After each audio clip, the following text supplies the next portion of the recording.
Esse é o Mundo em Revolução e nós vamos falar agora sobre a situação na Ucrânia, hoje dia 12 de abril de 2025, 8 horas da manhã aqui no Rio de Janeiro, 2 horas da tarde lá em Kiev, no momento que eu gravo esse vídeo. E temos mais um ataque de drones contra a Ucrânia de ontem para hoje, visando principalmente Kiev, mas teve outras regiões aqui também atingidas por drones russos. Infelizmente, um galpão pegou fogo aqui em Kiev com o ataque russo de ontem, né? Na linha de frente, nenhuma grande mudança, mas a gente está esperando a grande ofensiva russa aqui em Sumy, que já começou, na verdade, né? Que eles não estão conseguindo avançar, mas essa ofensiva já começou. O grande destaque de ontem para hoje foram as negociações atrapalhadas do governo americano com os russos, né? O Trump diz que quer fazer a paz de qualquer forma e como o Putin só aceita fazer a paz se a Ucrânia capitular totalmente, o Putin quer a totalidade das 4 regiões, Kherson, Zaporizhia, Donetsk e Luhansk, de propriedade dos russos. Mesmo a parte que eles não conquistaram ainda, eles querem que seja entregue para fazer a paz. É uma situação totalmente impossível, eu já falei para vocês que não tem como chegar nesse acordo, mas o pior é isso, é você ver o Trump rebaixando a considerar esse tipo de argumento russo com os negociadores deles por ali, né? Vamos falar sobre esses absurdos e vários outros assuntos. Essas notícias foram sugeridas por Milei Turguniev, a Stormy Daniels do Peter e várias outras pessoas. Obrigado aí ao pessoal que sugeriu notícias lá no nosso site, no wrevolving.com, e obrigado a você que está assistindo o nosso vídeo. Se você gosta do nosso conteúdo, por favor, deixe o seu like e se inscreva aqui no canal, né? Pois bem, antes da gente começar o assunto, deixa eu falar que eu fiz uma entrevista ontem com o JC, que é um voluntário brasileiro que já está lá na Ucrânia há bastante tempo. Então a ideia era fazer uma entrevista para ver como é que é a situação, como é que ele tá, se ele está gostando do que ele está fazendo, como é que são as coisas lá no treinamento, como é que está funcionando esse processo todo lá na Ucrânia. Eu achei a entrevista muito bacana, muito legal mesmo. Vou deixar o link da entrevista aqui, já está disponível no canal também. E eu vou deixar o link para quem quiser ver a entrevista, recomendo que vocês vejam. E quem estiver considerando, né, se alistar no exército ucraniano, tem mais informações aqui, tem os links todos aqui. Vai estar tudo isso daqui na descrição do vídeo também, nesse vídeo também, para quem quiser acompanhar, né? E bom, lembrando também que nós estamos fazendo a nossa rifa para ajudar o grupo do GUR lá em Kiev. Eles têm feito acolhida de muitos brasileiros que estão chegando por lá. A rifa é de um capacete, um troféu de guerra, um capacete russo que foi tomado lá na linha de frente, uma peça única, mas se você não gostar desse tipo de coisa, a gente pode substituir por uma luminária, que é o segundo prêmio. Então eu tenho 2 luminárias, então não vai ficar ninguém sem prêmio não. Bom, tem outros prêmios aqui para o 3º, 4º, 5º, até o 10º lugar vai ganhar prêmios aqui, patches lá de unidades da Ucrânia. Esses patches todos aqui são patches legítimos de soldados ucranianos que deram lá para o pessoal nosso lá na Ucrânia e eles mandaram para a gente. Então isso aqui não é comprado em loja não, tá? Isso aqui é patch de soldado ucraniano mesmo lá da Ucrânia, né? Tá aqui a rifa, já temos 67% dos bilhetes vendidos, vai até o dia 19 de abril agora, então não deixe para a última hora, costuma acabar antes do final essas rifas nossas, tá? O sorteio vai ser no dia 19 mesmo, porque eu vou ter que viajar essa semana, então eu não vou estar aqui no Rio de Janeiro, eu vou deixar para fazer o sorteio mesmo no dia 19, quando eu voltar, mesmo que acabe antes a venda dos bilhetes, eu vou fazer o sorteio só no dia 19, mas não deixe de comprar para ajudar a gente. Muito obrigado a todo mundo que já comprou os seus bilhetes aqui na nossa rifa. Mais uma vez, os links vão estar todos na descrição para quem quiser participar. Pois bem, falando sobre a situação na Ucrânia, a Rússia lançou ontem 88 drones Shahid, dos quais 56 foram derrubados, outros 24 foram derrubados também por guerra eletrônica. Então, de qualquer forma, algumas coisas foram atingidas, infelizmente. O ataque que teve contra Kiev atingiu um armazém no distrito de Sviatorysk, nada militar, armazém civil, e infelizmente pegou fogo no armazém. Dá para ver aqui os carrinhos de supermercado aqui, ó. Era um atacadão da vida que eles atingiram lá, infelizmente causou muito prejuízo, e 2 pessoas foram feridas, uma destruição parcial aí de cerca de 1.000 metros quadrados de armazéns aí nessa região. Realmente muito triste isso, mais um ataque covarde dos russos contra a Ucrânia, né? Bom, a gente tem um vídeo que saiu do pessoal explicando aquele FPV que derrubou outros drones russos, lembra? A gente a gente mostrou esse vídeo outro dia sobre os drones ucranianos que visam atingir os drones russos e tem causado um estrago muito grande. Esses drones são drones de vigilância, você vê que são vários drones, né? A gente chegou a mostrar um que mostrava a silhueta do drone que estava atacando nas asas do drone atacado. Esses drones são drones de vigilância russos, que são drones bastante caros, e os ucranianos têm feito drones baratinhos justamente para eliminar esses drones caros russos, né? Aqui o pessoal está explicando como é que funciona esse drone. Ele tem que ter uma bateria muito grande, por quê? Porque ele tem que voar muito alto, né? Como vocês sabem, mais alto na atmosfera, tem menos pressão, a hélice precisa fazer mais esforço para manter o drone em voo. Então você tem que ter uma bateria muito parruda para conseguir fazer esse drone voar, né? Além disso, tem as antenas especiais aqui que fazem o rastreio do outro drone para garantir a interceptação, tem as antenas de comunicação com o operador em solo, enfim, ele fala sobre todas as características do drone aqui. Ele é um drone que é muito leve, é lógico, a bateria é pesada, mas a bateria você não tem como evitar porque justamente ela é necessária, né? Mas toda a estrutura dele em alumínio para ser bem levinho mesmo, para ser uma coisa muito leve e poder ir bastante alto e ser bastante rápido, né? E no final das contas, isso acaba gerando esse efeito. Eles têm conseguido destruir uma grande quantidade de drones russos com esses FPV. Interessante essa apresentação deles, né? Bom, continuam as tentativas russas de avanço ali na região de Sumy. O comandante Syrskyi já falou sobre esse início dessa ofensiva russa ali, né, na primavera, e ele espera que isso vai aumentar durante o verão. Mas como a gente já viu, segundo o pessoal do Instituto para Estudo da Guerra, muito provavelmente vai acontecer o mesmo que aconteceu ali na região de Kharkiv, ou seja, os russos podem até avançar alguma coisa, mas não tem força para efetivamente avançar muito dentro do território ucraniano, né? O Instituto para Estudo da Guerra está falando aqui justamente sobre o resultado lá do encontro de Ramstein. A gente vai falar um pouco sobre isso, mas como eu já falei no vídeo de ontem, foi bastante positivo, várias novas ajudas para os ucranianos, né? IRIS-T, sistema de defesa antiaéreo, mais um monte de coisa por ali. E ele fala também sobre o encontro do Witkoff com o Putin, né? O enviado americano foi até a Rússia para conversar com o Putin, levando o recado do Trump. O Trump está crente que vai conseguir dobrar o Putin e coisa e tal, mas aparentemente não, tá? O Witkoff voltou dizendo que a melhor chance de paz na Ucrânia é entregar tudo que os russos querem. Ou seja, o Putin não vai aceitar nada, né? Podia ter feito essa pergunta antes, eu já sabia disso, já tinha falado sobre isso. Vamos ver o que o Trump vai fazer. O temor é o Trump obedecer o Putin. Bom, uma boa notícia foi que a Estônia confiscou mais um navio da frota cinza russa, né, da frota sombria russa, ali no Mar Báltico. É o primeiro navio detido pela Estônia, o navio Kiwala estava indo para o porto de Ust-Luga, ali no Mar Báltico. Deixa eu explicar para vocês por que isso é significativo, né? Como vocês podem ver, aqui, ó, aqui é a Finlândia e aqui é a Estônia, são esses dois países aqui. A Rússia fica aqui, ó, o porto de São Petersburgo é um dos portos principais dos russos, e o Ust-Luga fica aqui perto.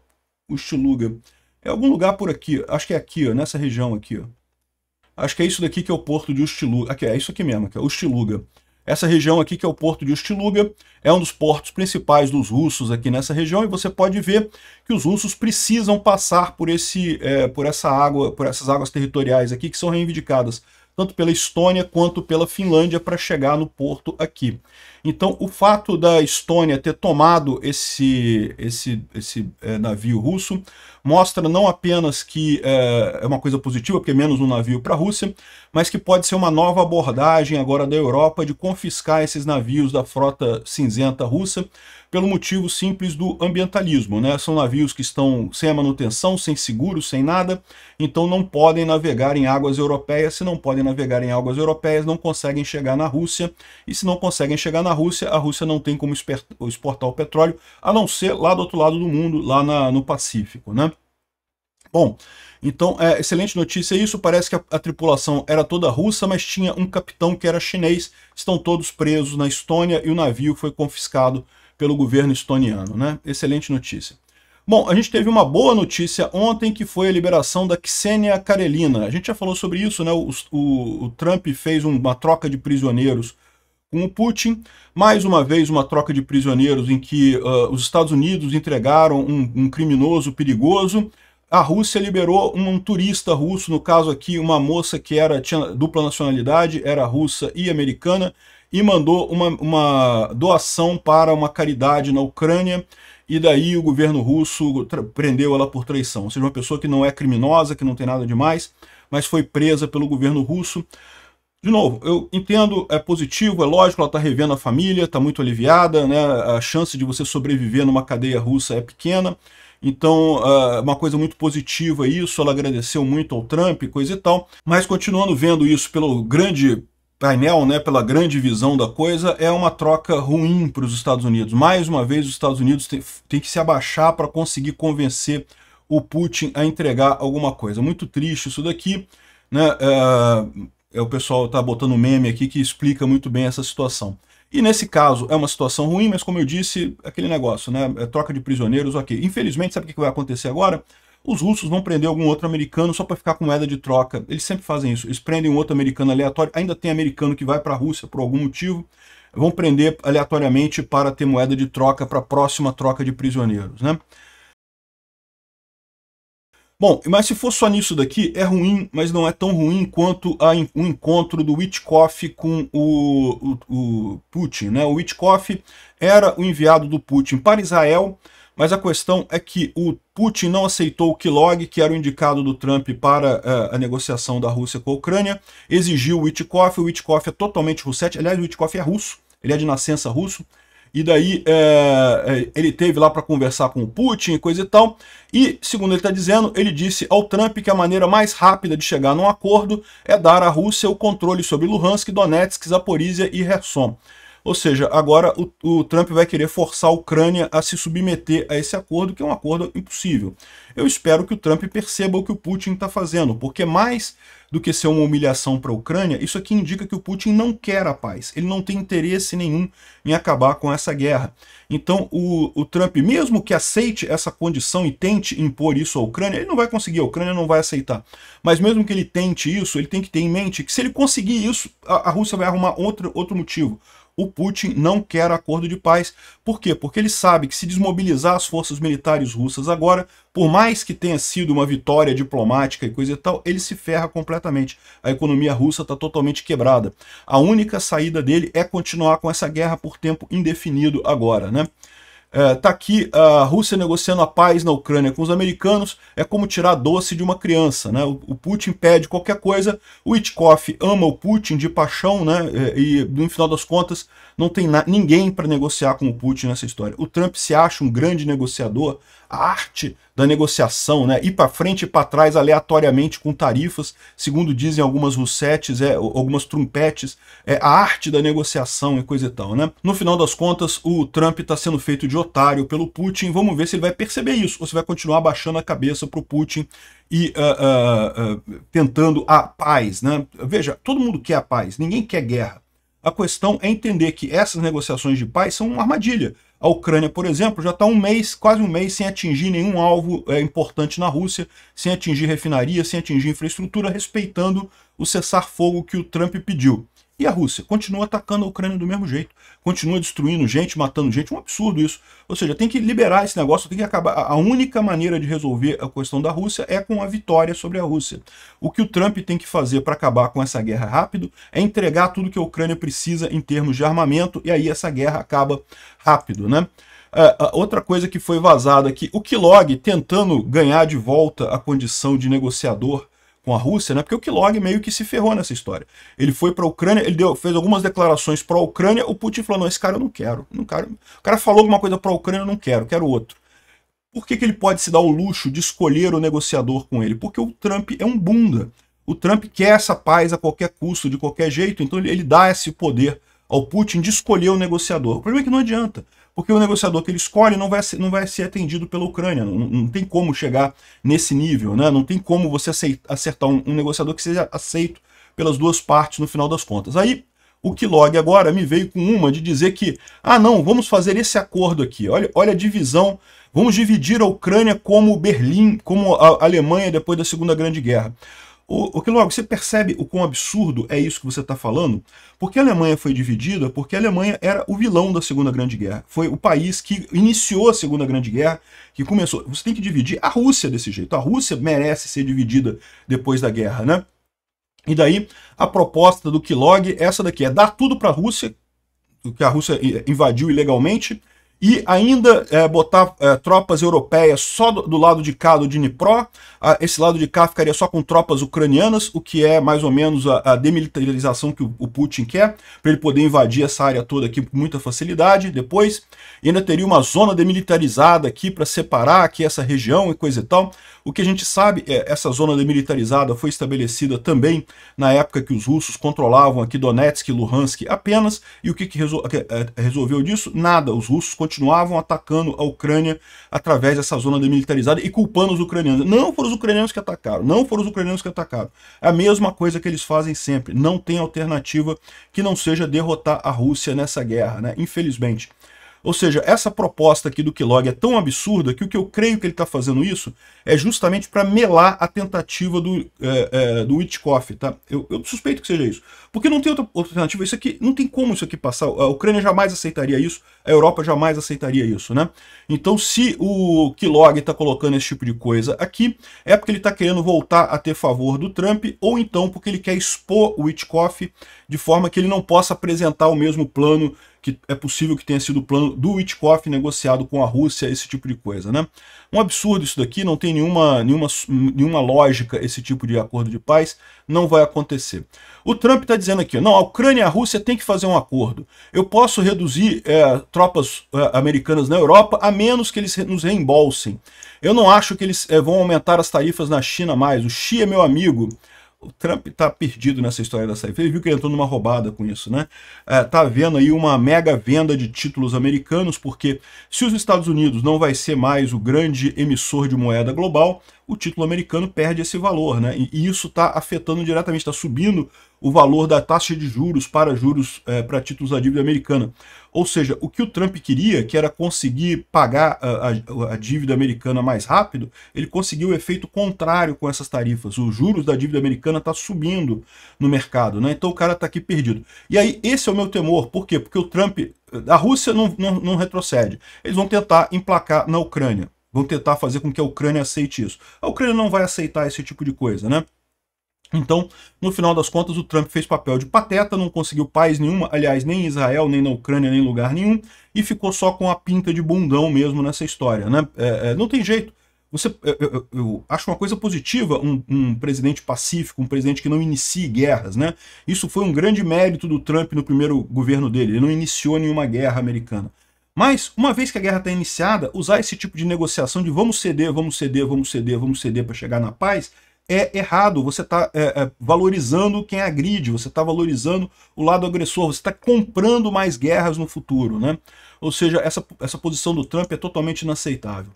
O porta-voz do Trump disse que os acordos, né, os detalhes das conversas não estão claros no momento. O Witkoff esteve na Rússia e negociou novos passos em direção ao cessar-fogo, e o Putin espera um telefonema no Trump depois dessa conversa com o Witkoff e coisa e tal. Vamos ver se o Trump vai se humilhar a ligar para o Putin, sabendo que não vai ter acordo nenhum, sabendo que não vai ter nada no final das contas. Vamos ver o quão otário é o Trump, né? Uma informação que surgiu ontem, que eu achei bem interessante, foi essa informação aqui do Blinken, tá? O Blinken é o secretário de Estado do governo Biden, né? É um cara que ajudou muito a Ucrânia, como vocês sabem. Eu ainda acho que poderia ter ajudado mais. O governo Biden é culpado. Ele poderia ter acabado com essa guerra rapidamente, bastava ter fornecido as armas para a Ucrânia conforme realmente era necessário, né? Houve uma sabotagem dos Estados Unidos, esse envio de armas a conta-gotas que acabou prejudicando a coisa toda, mas via de regra ajudou mais do que o Trump. O Trump está pior ainda do que isso, né? E segundo o Blinken, ele está dizendo que o Zelensky ofereceu aos Estados Unidos os minerais, o acordo de minerais ucranianos em troca de ajuda militar, era parte do plano da vitória dele. Então, uma coisa importante de ressaltar aqui, tá? Essa foi nessa entrevista aqui, ó. Ele conversou com o pessoal lá, e ele falando aqui que houveram frustrações ocasionais com nossos amigos ucranianos? É lógico que teve, né? É uma discussão, são países independentes, têm ideias independentes, houve algumas frustrações de lado a lado. Mas elas foram apresentadas em público de forma alguma, né? Ou seja, ele está criticando o Trump por ter exposto, né, essa negociação com o Zelensky, né? E ele reforçou isso, que a Ucrânia ofereceu os minerais ucranianos em troca de ajuda militar, era parte do plano da vitória do Zelensky. E aí já tem muita russete falando, tá vendo? O Trump tá certo, o Trump falou que o Zelensky já tinha aceito o acordo de minerais e agora tá voltando atrás. Mas não. Presta atenção no que ele está falando. Era parte do plano da vitória. O plano da vitória do Zelensky era o plano que o Zelensky apresentou para os parceiros internacionais no final do governo Biden, que era justamente uma forma de resolver essa guerra rapidamente. Era os Estados Unidos ajudar muito a Ucrânia, enviar muitas armas para a Ucrânia, e aí por essas armas novas a Ucrânia pagaria com os minerais. Seria esse acordo que seria feito. O que o Trump está querendo agora é um acordo para pagar o passado. Não, o passado já foi. O passado foi doado mesmo, isso aqui era parte do plano da vitória, que foi um plano que ainda não entrou em operação, né? Era o plano que o Zelensky queria vender para os Estados Unidos, e aliás continua querendo vender para os Estados Unidos. Tá aqui, ó, a Ucrânia não está meramente pedindo sistemas de defesa antiaérea. Nós estamos prontos para comprar sistemas adicionais de defesa antiaérea.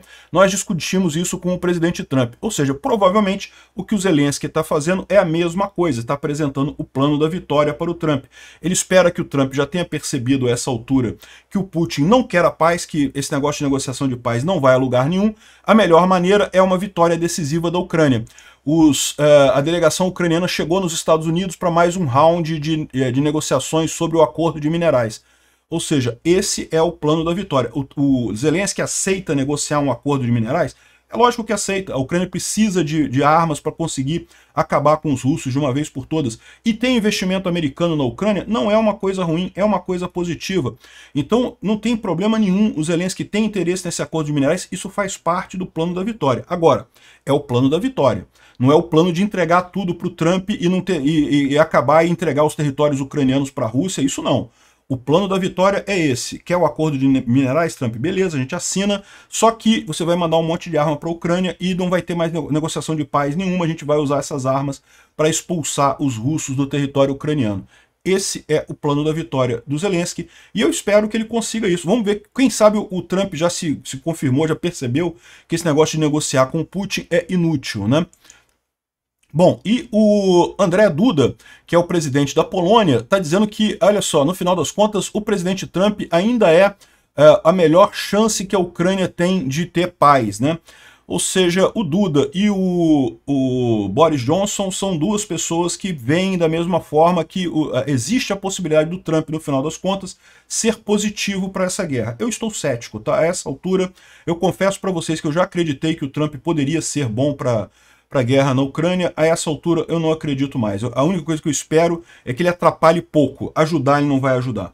Mas quem sabe o Zelensky está tentando esse acordo de minerais dessa forma, segundo o plano da vitória. Ou seja, daqui para frente os americanos entregam um monte de armas para a Ucrânia em troca desse acordo de minerais daqui para frente. Aí sim, aí eu acho que é razoável. E aí a Rússia não tem para onde ir, porque o Putin está desesperado, já não está conseguindo fazer nada na situação que está hoje, quanto mais daqui para frente, né? E, bom, os ucranianos propuseram que o próximo encontro de Ramstein aconteça no solo ucraniano. Acabou ontem o encontro de Ramstein, a gente falou sobre isso. Realmente um monte de armas novas para a Ucrânia, um monte de IRIS-T, excelente ajuda do governo alemão, agora com o MERS, né? Tá realmente muito boa. O próximo encontro de Ramstein possivelmente vai acontecer na Ucrânia, o que é uma coisa muito positiva, né? Só para complementar, a revista The Objective está falando aqui sobre a arma espanhola temida pelas forças russas. É o Leopard. Como eu falei para vocês, teve várias armas ocidentais entregues para a Ucrânia, algumas foram muito boas, outras decepcionaram um pouco, mas, via de regra, elas têm realmente uma capacidade muito maior do que as antigas armas soviéticas. Então elas são muito positivas no final das contas, né? É lógico que você tem um fator de aprendizado que ainda faz com que elas não tenham o topo da eficiência quando usada pelos ucranianos. Os ucranianos ainda estão aprendendo a usar essas armas, mas a essa altura, uma vez que eles usam de forma muito mais intensa que países em paz, eu estou para te dizer que os ucranianos já devem usar melhor do que os próprios europeus, né, a própria OTAN, essas armas. E E eu falei para vocês, né? Por exemplo, aquela GLSB, que era uma bomba que o pessoal esperava, que podia destruir pontes e coisa e tal, acabou que não deu certo, não funcionou, acabou sendo facilmente derrubada pelos sistemas de defesa antiaéreo russos. O Abrams, um excelente tanque, coisa e tal, mas muito complexo, tecnologia muito avançada. O que acontece? É muito fácil dele quebrar na linha de frente, e aí para consertar é difícil, ele não tem maneiras de consertar rapidamente isso daí. É aquele velho dilema do carro moderno versus Fusquinha, né? Você vai no interior do Brasil, você vê um monte de gente Fusquinha. Por quê? Porque o Fusquinha é um carro ruim, mas é fácil de consertar, as pessoas consertam elas mesmas ali, tem peça, é fácil de achar e coisa e tal. Você ainda encontra um monte de Fusca no interior do Brasil por conta disso, é fácil de consertar. E numa guerra isso é fundamental. Os carros mais modernos, você quebrou, meu amigo, tem que levar na concessionária, porque a primeira coisa que o cara vai fazer é plugar o computador lá para ler as informações do computador do carro. Enfim, você não tem mais como a própria pessoa ir lá e consertar isso, né? E isso para quem está num ambiente de guerra ou para quem está no interior do Brasil, no interiorzão do Brasil, a 1000 quilômetros da cidade mais perto, é complicado você conseguir usar esse tipo de coisas mais modernas, né?